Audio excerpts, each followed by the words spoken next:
उत्तर रायगड जिल्हा उपाध्यक्ष समीर कदम यांचा अभिष्टचिंतन सोहळा शुक्रवार दिनांक 22 ऑगस्ट रोजी खारघर येथील वास्तुविहार येथे मोठ्या उत्साहात पार पडला। या सोहळ्याच्या निमित्ताने स्वच्छता अभियान, वृक्षारोपण कार्यक्रम, मोफत आरोग्य शिबिर, हाय मास्टर लोकार्पण सोहळा, गणपती मिरवणुकीचे वाहन लोकार्पण सोहळा तसेच ज्येष्ठ नागरिकांना भेटवस्तू वाटप अशा विविध उपक्रमांचे आयोजन करण्यात आले होते। या कार्यक्रमाला कोकणमाडा माजी सभापती बाळासाहेब पाटील, आमदार प्रशांत ठाकूर, आमदार विक्रांत पाटील, उत्तर रायगड जिल्हाध्यक्ष अविनाश कोळी यांच्यासह अनेक मान्यवर पदाधिकारी व ज्येष्ठ नागरिक मोठ्या संख्येने उपस्थित होते। समाजहिताच्या कार्यातून समाजात सकारात्मक बदल घडवण्याचा निर्धार समीर कदम यांनी यावेळी व्यक्त केला। संपूर्ण सोहळा वातावरणात उत्साह आणि सामाजिक बांधिलकीची भावना निर्माण करणारा ठरला।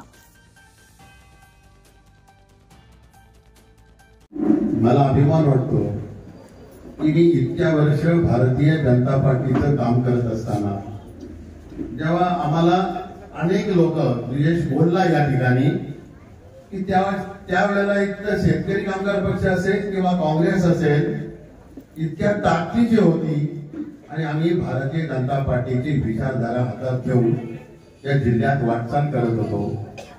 वाटचाल करत असताना दूर दूरपर्यंत अंधकार होता। या रायगड जिल्ह्याच्या भारतीय जनता पार्टीच्या दृष्टिकोनातून असलेल्या या खडकाळ जिल्ह्यावरती कमळ फुलवणं इतका अवघड विषय होता। आपण जसं म्हणतो की 1 रुपया आपल्या हातात असेल तर लाख करायचं अवघड नसतं, पण शून्य खिशात असताना 1 रुपया करायचं खूप अवघड असतं। तसं चॅलेंज आमच्या पुढे होतं। कुठेही सत्ता नव्हती, ना ग्रामपंचायतीमध्ये, ना नगरपालिकेमध्ये, ना महानगरपालिका तेव्हा नव्हती, ना महाराष्ट्रात, ना कुठेही सत्ता नसताना आदरणीय अटल बिहारी वाजपेयी देशाचं नेतृत्व करत होते। तेव्हा ते पंतप्रधानही झालेले नव्हते आणि या ठिकाणी गोपीनाथजी मुंडे महाराष्ट्राचं नेतृत्व करत होते।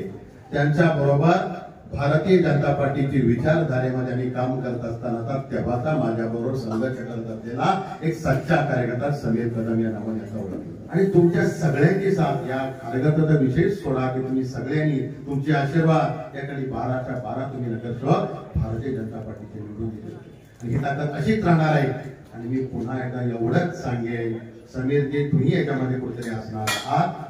या ठिकाणी तुमच्या सगळ्यांच्या आशीर्वादानं आता असलेल्या येणाऱ्या निवडणुकीमध्ये महानगरपालिकेच्या 78 पैकी 78 जागा त्या भारतीय जनता पार्टीच्याच निवडून येणार एवढं या ठिकाणी सांगतो। आणि समीरला पुन्हा मी वाढदिवसाच्या लाख सांगतो। जय हिंद। खरं तर आजच्या दिवशी वेगवेगळ्या पद्धतीनं आपण समीरजींचा वाढदिवस साजरा केलाय। म्हणजे वेगवेगळ्या विकास कामांची उद्घाटन, त्याचबरोबरीनं आपल्या सर्वांसाठी समाजोपयोगी कार्यक्रम या माध्यमातून आजचा कार्यक्रम या ठिकाणी साजरा होतो। इथे ज्येष्ठ नागरिकांच्या सभेचे मला सांगत होते 2 संघटना या ठिकाणी उपस्थित आहेत आणि केवळ आज नाही, वर्षभर वेगवेगळ्या पद्धतीचे कार्यक्रम आयोजित करणं, त्या कार्यक्रमाच्या माध्यमातून आपल्या परिसरातल्या नागरिकांच्या अडचणी दूर करणं, त्यांना वेगवेगळ्या पद्धतीच्या सोयी सुविधा पुरवणं यासाठी समीरजी सातत्यानं कार्यरत आहे। आणि त्यामुळं एका पद्धतीनं आपल्या समस्या सोडवू शकण्यासाठीचा विश्वास सर्वसामान्य नागरिकांच्या मनामध्ये त्यांनी जो निर्माण केला की कुठलीही अडचण आमच्याकडे येऊ द्या, कुठलीही समस्या असू द्या, कुठल्याही वेळी अशी अडचण समस्या येऊ द्या, ती सोडवण्यासाठी आम्ही ज्यांच्याकडे विश्वासानं जाऊ शकतो त्यांचं नाव समीर कदम आहे, त्यांचं नाव संजय कदम आहे। आणि म्हणूनच या ठिकाणी इतक्या मोठ्या संख्येनं, इतकी वेळ झाला, उशीर झालाय, पण तरी आपण साधी मंडळी या ठिकाणी अति आपल्या आपुलकीच्या भावनेतून आपण साधी मंडळी या ठिकाणी एकत्रित झालेला।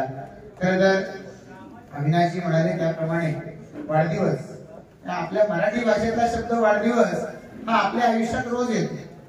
जन्मदिवस एक दिवशी येईल, पण वाढदिवस मराठी भाषेतला असा सुंदर शब्द आहे की तो रोज आपल्या जीवनात येतो आणि रोज आपल्या जीवनामध्ये आपल्याला काही ना काहीतरी शिकायला मिळतं। आणि त्या अर्थानं आज ज्या पद्धतीचं काम हे या ठिकाणी सगळी तुम्ही उभं करताय, हा जो लोकसंग्रह हा आज तुम्ही उभा केलाय, म्हणजे एकीकडे इथं मागे बघितलं तर पक्षाचे पदाधिकारी कार्यकर्ते आहेत, समोर बघितलं तर सर्व आपण ज्यांच्यासाठी राबतो असे सर्व सहकारी कार्यकर्ते आहेत। आणि त्यामुळे अशा पद्धतीच्या कार्यक्रमाचा कोणालाही येवा वाटेल असा कार्यक्रम आज समीरजी तुमच्या वाढदिवसाच्या निमित्तानं संपन्न होतोय. मी या निमित्तानं तुम्हाला मनपूर्वक शुभेच्छा देतो. समीर कदम यांचा वाढदिवस आणि आज सकाळपासूनच वेगवेगळ्या सामाजिक कार्यक्रम उपक्रमांनी हा वाढदिवस दिवसभर साजरा होतोय. वाढदिवस माननीय आमदार साहेबांनी त्यांच्या वाढदिवसाच्या निमित्त सांगितलं आणि मग मी तिथपासून सगळ्यांनाच जन्मदिवसाच्या हार्दिक शुभेच्छा असे देतो. माननीय आमदार साहेबांनी त्या दिवशी सांगितलं की वाढ आपली रोजच वाढ होत असते, त्यामुळे रोजचाच दिवस हा वाढदिवसाचा असतो. त्याच्यामुळे आज त्याचा जन्मदिवस आहे. त्याच्या जन्मदिवसाच्या आपण सगळ्यात शुभेच्छा देत असताना समीर कदम यांनी गेल्या अनेक वर्षामध्ये स्वतःच्या ताकदीने, स्वतःच्या स्वभावाने, संपर्काने अनेकांना आपलंसं केलं आणि अनेकांना आपलंसं करत असताना त्यांनी जे स्वतः इकडे या सगळ्या परिसरामध्ये एक आपला माणूस, हक्काचा माणूस म्हणून सगळ्यांच्या मनामध्ये जे स्थान निर्माण केलेलं आहे आणि त्याच्यामुळे या सगळ्या कार्यक्रम उपक्रमांमुळे त्याचा वाढदिवस हा साजरा होतोय. ज्यांचा खरं तर सामाजिक कार्यकर्ता म्हणून गेल्या 30 वर्षाचा संघर्ष आहे, अशा युवा कार्यकर्त्याचा अर्थात समीरजी कदम यांचा जन्मदिवस आहे आणि त्यामुळे अशा सामाजिक कार्यकर्त्याचा वाढदिवस हा समाजासाठी काहीतरी करणाऱ्या प्रत्येक कार्यकर्त्यासाठी आपला आपलासा वाटणारा आमच्या सगळ्यांसाठीचा दिवस आहे. आणि म्हणून सकाळपासून त्यांच्या वाढदिवसानिमित्त अनेक सामाजिक कार्यक्रमांचं त्या ठिकाणी मालिका साकारली गेली, अनेक उपक्रम साकारले गेले.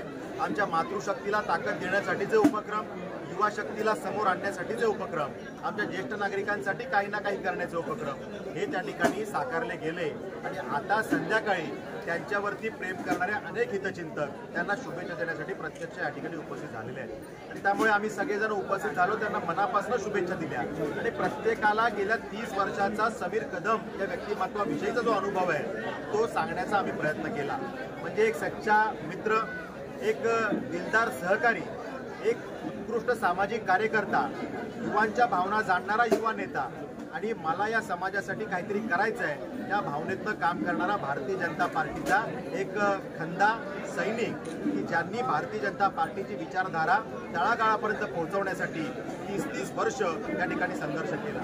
त्यामुळे अशा व्यक्तिमत्वाचा वाढदिवस आम्ही सगळ्यांनी मिळून साजरा केलेला आहे. मी सगळ्यात जास्त नतमस्तक होऊन तुमचे आभार मानतो, कारण ही माझी ज्येष्ठ नागरिक जी मंडळी आहे ही माझ्या भरभरून प्रेम करते. माझ्या सगळ्या महिला भगिनी या परिसरातल्या आपल्या घरचं जेवण सोडून त्यांच्या घरातले व्यक्ती आज उपाशी आहेत का याचा विचार न करता मागच्या 2 तासापासून या ठिकाणी बसलेल्या आहेत. त्या भगिनींचा मी नतमस्तक होऊन या ठिकाणी आभार मानतो. आणि माझ्यासोबत सातत्यानं खांद्याला खांदा लावून काम करणारे या विभागातली सगळी तरुण मंडळी या ठिकाणी उपस्थित झाले, त्यांचाही मी आभार मानतो. आजच्या या कार्यक्रमासाठी आपण सगळेजण आलात. आज या सकाळपासून विविध कार्यक्रमांचं या ठिकाणी आयोजन केलं. आपल्या देशाचे पंतप्रधान आदरणीय नरेंद्रजी मोदी साहेबांनी आपल्याला सांगितलं की सर्वप्रथम पंतप्रधान झाल्यानंतर त्यांनी स्वच्छता हा विषय आपल्या हाती घेतला. आपल्याला वाटलं काय ही स्वच्छता करून काय होणार आहे, तर ही स्वच्छता केल्याने आज आपण बघतोय आपल्या देशामध्ये खूप मोठ्या प्रमाणावर परिवर्तन घडतंय. आपण प्रत्येक जण आपला परिसर, आपलं घर ज्या पद्धतीने स्वच्छ ठेवतो तसा आपला परिसर स्वच्छ ठेवतोय आणि त्याच्याच अनुषंगानं हे शहर स्वच्छ राहतंय. आणि म्हणून या सगळ्या प्रक्रियेमध्ये आपण सगळेजण जबाबदारीने काम करताय. म्हणून आपले सगळेजणांची अशीच या प्रकारे पुढं आपली सगळ्यांची मानसिकता राहिली पाहिजे. त्याचप्रमाणे आपण बघितलं कोरोना काळामध्ये आपल्या सगळ्यांना ऑक्सिजनचं महत्व कळलं आणि सन्माननीय आमदार साहेबांनी गेल्या वर्षी या ठिकाणी फार मोठ्या प्रमाणावर त्यांच्या वाढदिवसानिमित्त या वृक्षारोपणाचा कार्यक्रम हाती घेतला होता. आदरणीय विक्रांतजी त्यांच्या वाढदिवसाच्या दिवशी मला वाटतं हजारोच्या संख्येनं झाडं प्रत्येक येणाऱ्या त्या ठिकाणी येणाऱ्या प्रत्येक हितचिंतकाला आपल्या सोबत एक झाड घेऊन जाण्याचा त्या ठिकाणी संकल्प केला आणि त्या प्रत्येकाला एक झाड दिलं. अशाच प्रकारचा संकल्प या ठिकाणी मी देखील केला होता. BPCLच्या माध्यमातून या ठिकाणी त्यांच्याकडे संपर्क करून आपल्या या विभागासाठी जास्तीत जास्त झाडं कशी मिळतील यासाठीचा प्रयत्न होता, परंतु त्यांचा आणि माझा मागच्या 2 दिवसामध्ये पावसामुळे संपर्क होऊ शकला नाही. नाहीतर आज माझी इच्छा होती की आपल्या प्रत्येकासोबत 5-5 झाडं द्यावीत आणि आपल्या प्रत्येकाने ती 5-5 झाडं आपल्या विभागामध्ये, या प्रभागामध्ये, खारघर शहरामध्ये लावावी आणि आपलं यापुढे आपलं खारघर शहर हे सिमेंटचं जंगल ओळखलं जाता या ठिकाणी हिरवगार शहर म्हणून ओळखलं गेलं पाहिजे आणि त्यासाठी आपण सगळ्यांनी सातत्यानं प्रयत्न केले पाहिजे. आपण या विभागामध्ये काम करत असताना माझ्यावर अनेक वेळा विश्वास दाखवला, पण हा विश्वास दाखवत असताना या ठिकाणी बसलेली मंडळी, दोन्ही आमदार साहेब असतील, हे सातत्यानं माझ्या पाठीशी उभे राहिले. आपल्या या प्रभागामध्ये मी विशेषत्वाने आपल्याला सांगेन, सन्मान्य आमदार साहेब असतील, प्रशांत ठाकूर साहेब असतील, त्याप्रमाणे विक्रांतजी असतील, या दोनही आमदारांनी भरभरून निधी या प्रभागासाठी दिला. आपल्या घरकुल, पॅकेडी, वास्तुविहार या ठिकाणचे असणारे सर्व रस्ते, सोसायट्यांच्या अंतर्गत रस्ते जे कुठेच कारगरमध्ये झाले नाहीत, ते डांबरीकरण करण्यासाठीचा निधी या दोन्ही आमदारांच्या माध्यमातून सन्मान्य आमदार साहेबांनी जवळपास आमच्या या प्रभागामध्ये 2.5 करोडचा निधी या आपल्या सेक्टर 15-16 मध्ये दिलाय.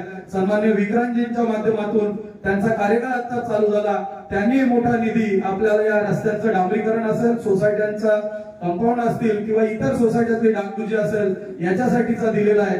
आणि अशाच पद्धतीनं या नेत्यांचा आशीर्वाद आपल्या सगळ्यांच्या पाठीशी राहावा, यासाठी आपलंही काहीतरी कर्तव्य बनतं की यांच्या पाठीशी आपण सगळेजण आणि कायम हे वास्तुविहार असेल, घरकुल, पॅकेडी असेल, आपण सातत्यानं त्यांच्या पाठीशी उभे राहिलाय आणि म्हणून तेही आमच्या पाठीशी उभे राहिल्यात. आपली सगळ्यांची कामं या ठिकाणी मार्गी लागण्यासाठी यांनी सगळ्यांनी सांगितलं. माझा अट्टास असतो की आपल्या कोणती जी कामं असतील ती यांच्याकडून करून घेणं, कारण आपण सगळ्यांनी आमदार साहेबांना, दोन्ही आमदार साहेबांना या ठिकाणी आपण निवडून दिलेलं आहे आणि आमदार साहेबांनी आपल्यावर नेहमीच प्रेम दाखवलेलं आहे, पण ते प्रेम कुठेही कमी होऊन जायला नको म्हणून त्यांच्या पाठीशी सातत्यानं आपल्याला लागणं, त्यांच्याकडे आपल्या कामांचा हट्ट धरणं हे आपलं देखील काम आहे आणि ती कामं पूर्ण करून घेणं. म्हणून ज्या पद्धतीनं तुम्ही माझ्याकडे पाठपुरावा करता तसाच पाठपुरावा मी या दोन्ही आमदार साहेबांकडे करत असतो, आमच्या पक्षाच्या माध्यमातून जिल्हाध्यक्षांकडे करत असतो. अशाच पद्धतीचं आपण सगळ्यांनी मिळून एकत्रित या आपल्या प्रभागाचा आणि विभागाचा विकास करणं गरजेचं आहे.